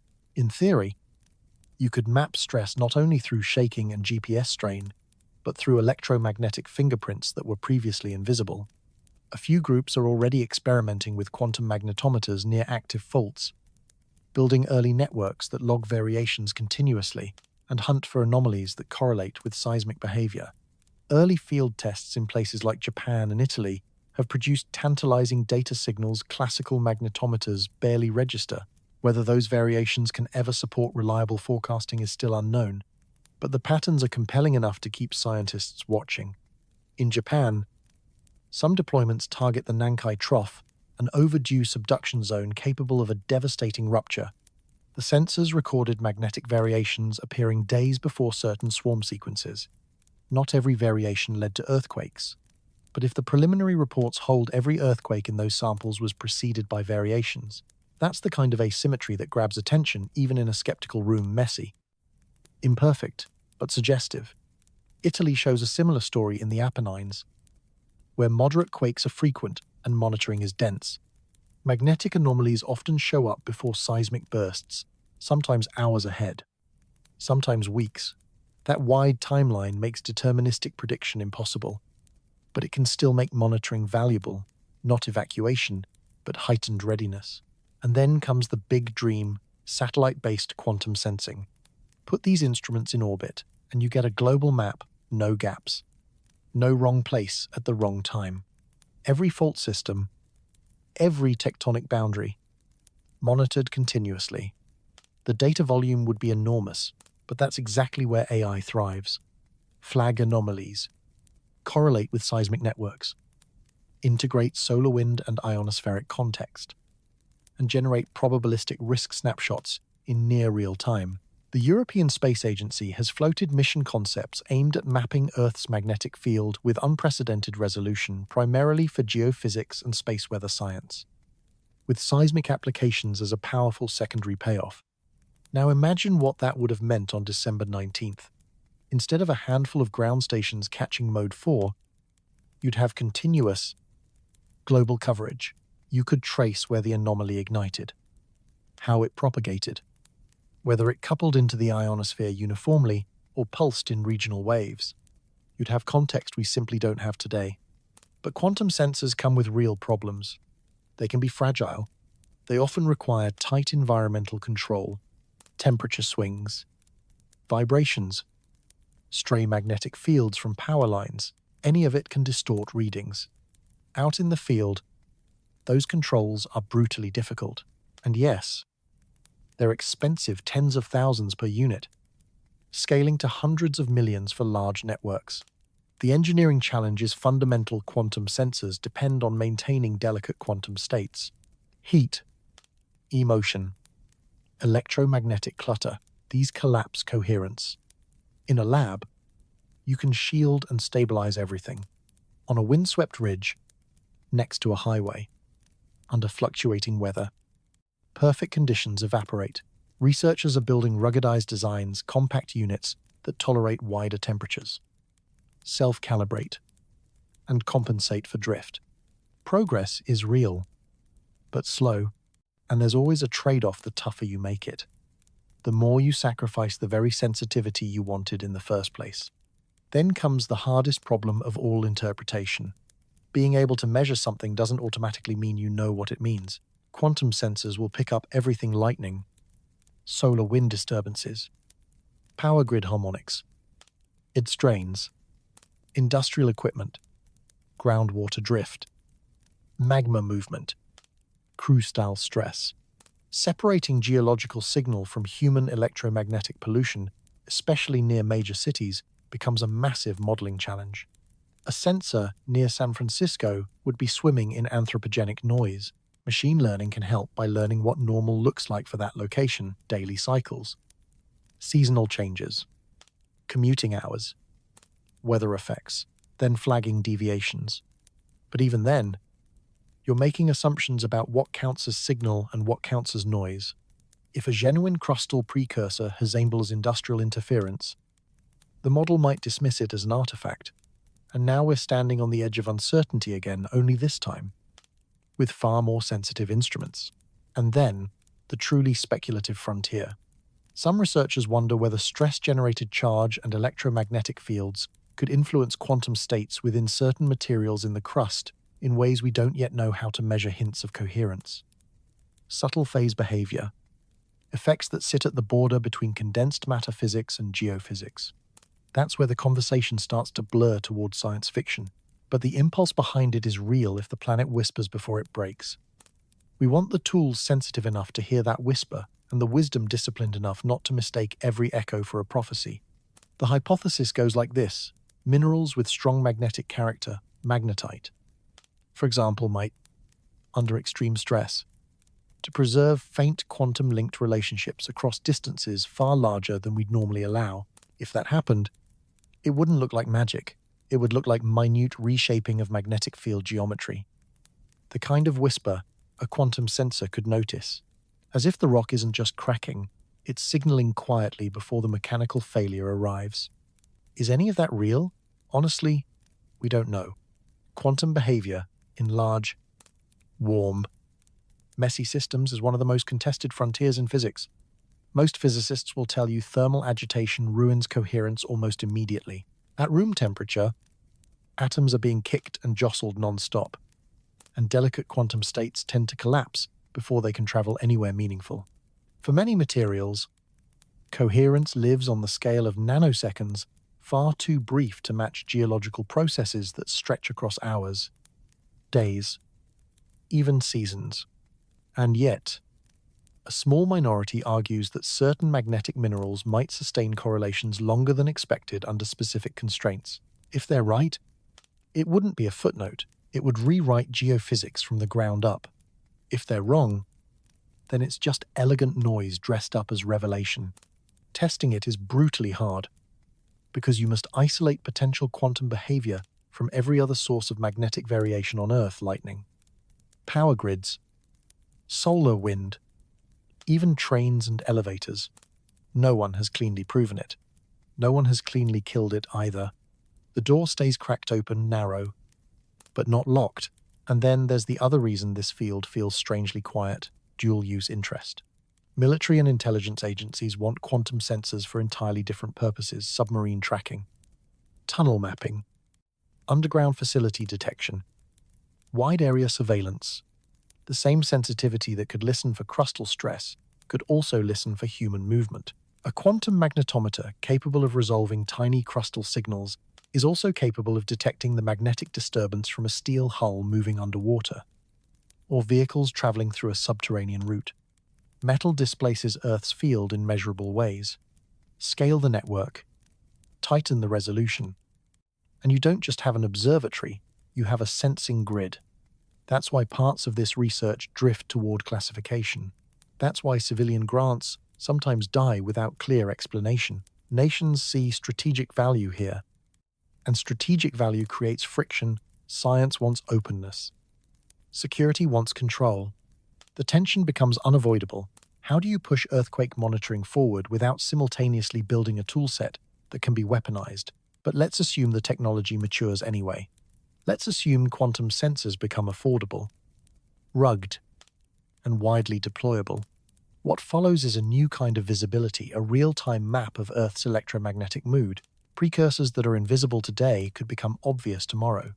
Patterns could step out of the static, and then we'd inherit a different crisis. What do we do with that knowledge? Because spotting a precursor doesn't automatically tell you timing, location precision, or final magnitude. It tells you only this something is building. Do you warn a city based on that? Do you evacuate for days, weeks, waiting for a rupture that may never arrive? Or do you stay quiet, monitor harder, and gamble that silence is safer? These aren't engineering questions. They're political, ethical, and psychological questions, questions about trust, responsibility, and the cost of being wrong. Imagine this: quantum sensors along the Hayward Fault detect an anomaly that looks disturbingly like signatures seen before major quakes elsewhere. An AI model estimates a 30% chance of a magnitude 6.5+ event within the next 2 weeks. Now you're holding a live wire. Do you evacuate Oakland and Berkeley, millions of people, on a probability? The economic shock would be colossal. Schools shutter, businesses collapse, hospitals strain under relocation. And if nothing happens, credibility fractures. Public trust doesn't just dip, it breaks. And it stays broken. But if you do nothing and the quake hits, the aftermath is blood and lawsuits, and a single, brutal sentence: you knew. That's the paradox quantum sensing may force on us.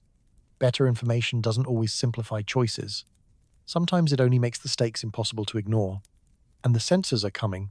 Labs are refining designs. Field teams are testing prototypes. And the curve of progress is steep. Within a decade, we may have networks that make today's instruments feel like lanterns compared to floodlights. When we can finally see the electromagnetic scaffolding around seismic stress, we enter a new era. Whether that era brings clearer forecasting or simply more signals we can't yet interpret depends on what we learn next. The sensors will deliver the data. Meaning is still our job. And Earth, as always, keeps its secrets until it decides to trade them for consequences. Partkins, the question we're not ready to answer. So here we are, 15 parts. A long trail of evidence and speculation following the thread from an interstellar flyby to an electromagnetic spike to restless faults under California. You've seen the precedents, the eerie repetitions, the correlations that could be the shape of a mechanism or could be a mirage shaped by our need for narrative. You've also watched science collide with its own restraint, refusing to claim certainty when the last piece of proof still isn't on the table. So let's lay out the foundation plainly. On December 19th, 3IATLAS made its closest pass by Earth, and in that same window, a Mode 4 Schumann resonance signal appeared clean. Strong, sustained nothing like the weak. Shy blips we usually see under normal conditions. Hours later, a seismic swarm in the Bay Area accelerated sharply, dumping roughly a third of its cumulative energy into a single night. Beneath that, the Hayward Fault remains locked, storing more than a century of strain, like a spring held back by friction alone. What we don't know is whether these events share a wire between them, or whether we're stacking coincidences until they resemble a story. We don't know if Atlas touched the system, or if the EM shift nudged the swarm, or if the swarm was simply ready and would have surged anyway. We don't know if electromagnetic precursors are a real part of rupture physics, or a pattern our attention keeps painting over random noise.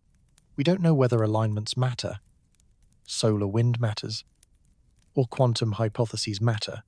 What we have are correlations, working models, and hypotheses that fit some data some of the time, but certainty, not yet.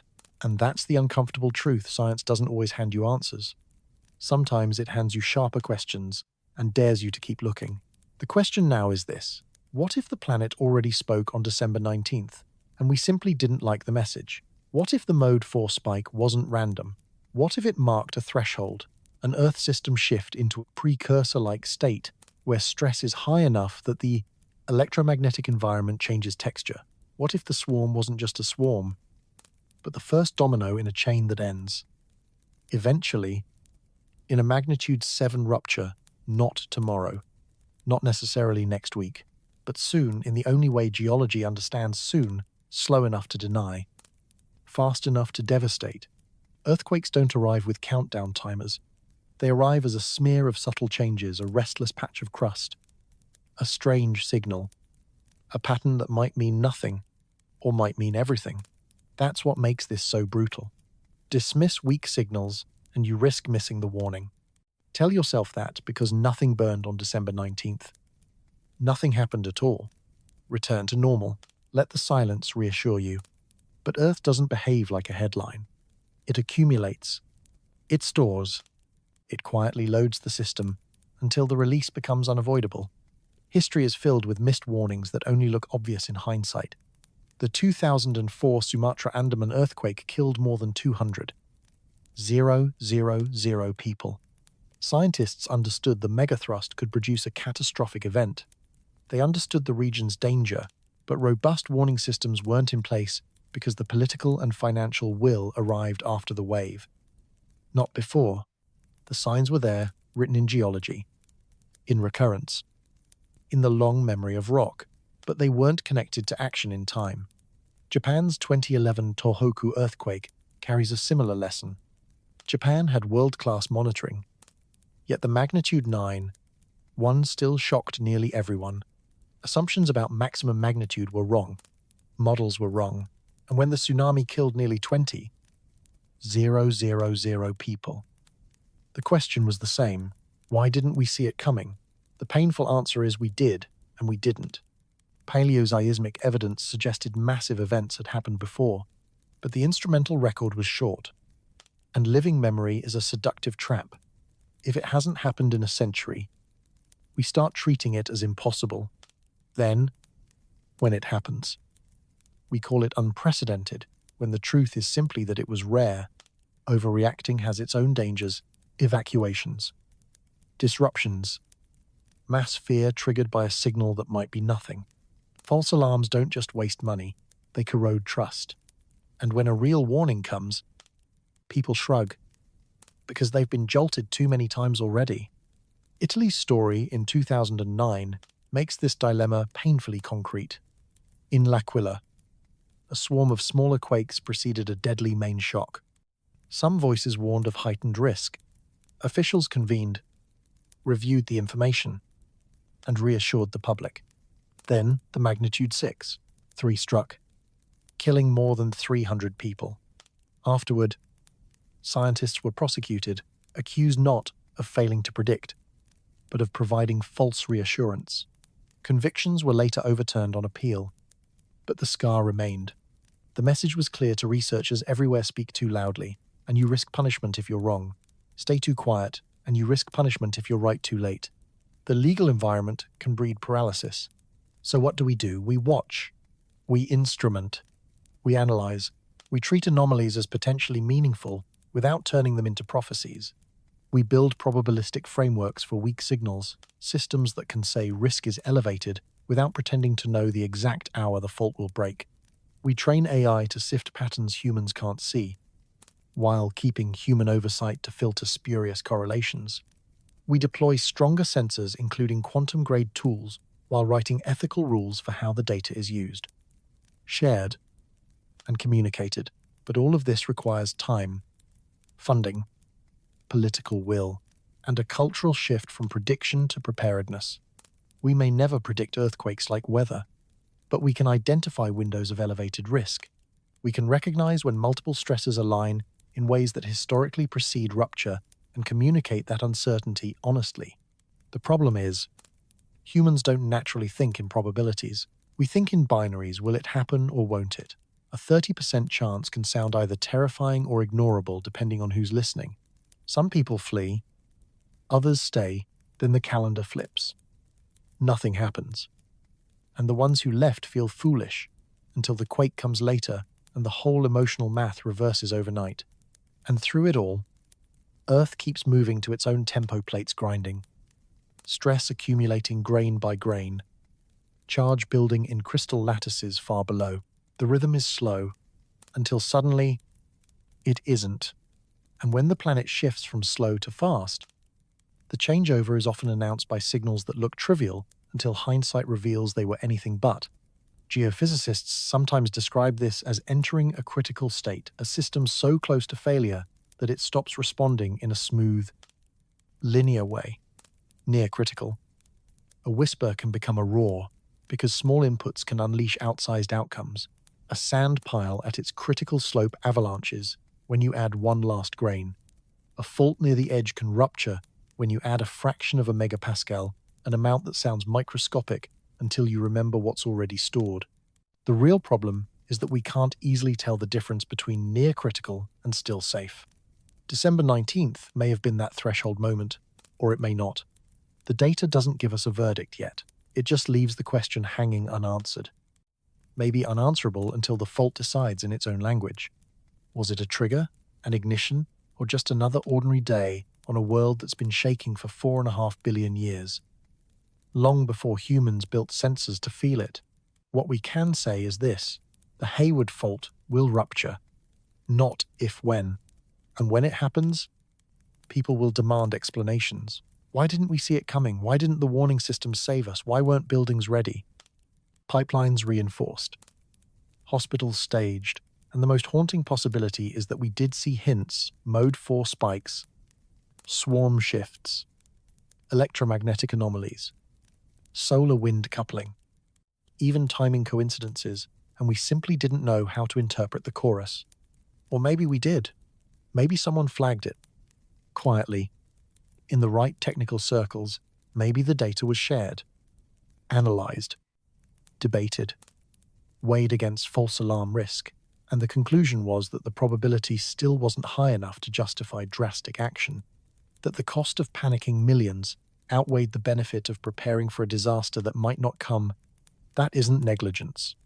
That's the brutal reality of decisions made under uncertainty. Emergency managers do this every day: order an evacuation for a hurricane forecast that could shift, raise the alert level for a threat that could be wrong, close schools over a virus that might fade. Every choice has consequences, and hindsight always acts like the judge who already knows the ending. I can't tell you which version is true. I can tell you Earth is a web of feedback loops we still only partly understand.